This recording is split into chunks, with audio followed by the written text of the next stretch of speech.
माई सुनला फरियाद, होता भोजपुरी बर्बाद।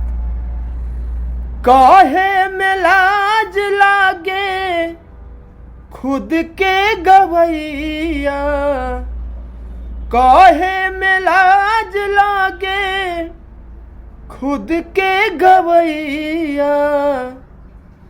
डूबल जाता जननी भोज पूरी के नैया, डूबल जाता जननी भोज पूरी के नैया।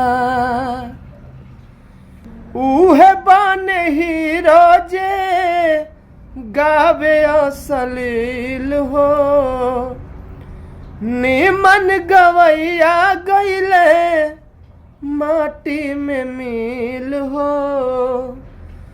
नाही सुनाला निर्गुण सोहर का बितैया, नाही सुनाला निर्गुण सोहर का बितैया। डूबल जाता जननी भोज पूरी के नैया, डूबल जाता जननी भोज पूरी के नैया।